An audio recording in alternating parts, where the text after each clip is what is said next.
US president ने Donald Trump साहब ने ये कहा है, and I quote, I am very proud of the strong and unwavering powerful leadership of India and Pakistan. I am proud that the USA was able to help you arrive at this historic and heroic decision.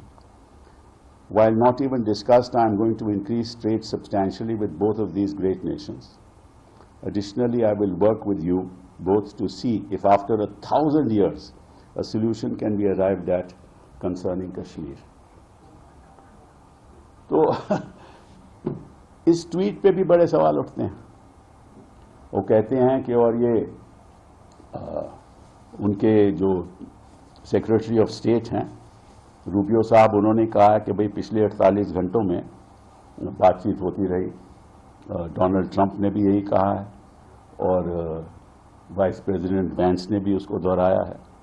तो हुआ क्या, कैसे हुआ, क्यों हुआ, क्या बातचीत हुई, इसके बारे में तो कोई चर्चा है नहीं, हमें मालूम नहीं है.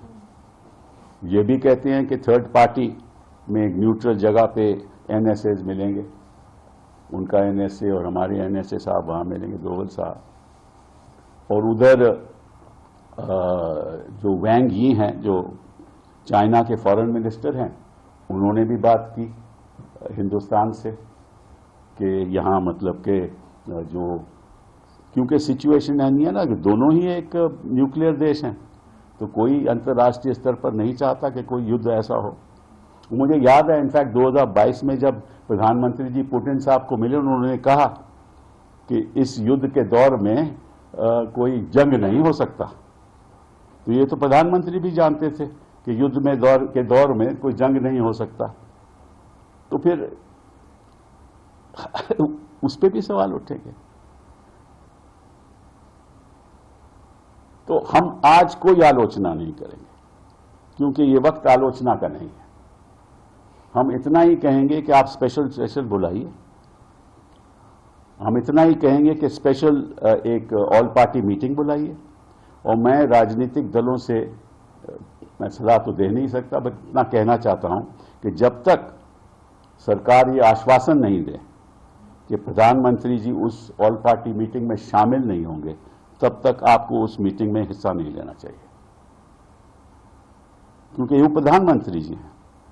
इतना बड़ा जुल्म हुआ है, हमारे मासूम लोग मारे गए, और प्रधानमंत्री जी उस बैठक में पहले नहीं बैठे और अब भी नहीं बैठेंगे, तो लगता है कि उनको जवाब देने की कोई जरूरत ही नहीं है. मैं आश्वासन इतने कॉन्फिडेंस से कह सकता हूं कि अगर डॉक्टर मनमोहन सिंह जी इस समय प्रधानमंत्री होते तो वो हर जगह में, हर ऑल पार्टी मीटिंग में भी होते, स्पेशल सेशन भी बुलाया जाता, सबके साथ बातचीत होती. तो इन्हीं शब्दों के साथ मैं आपका धन्यवाद करना चाहता हूं और दोबारा अपनी डिफेंस सर्विसेज को सैल्यूट करना चाहता हूं. हमसे जुड़े रहने के लिए हमारे YouTube चैनल को सब्सक्राइब करें और नई वीडियो की नोटिफिकेशन के लिए बेल आइकॉन को दबाएं. अगर आप ये वीडियो Facebook पर देख रहे हैं तो लाइक जरूर करें और ज्यादा से ज्यादा शेयर करें. धन्यवाद.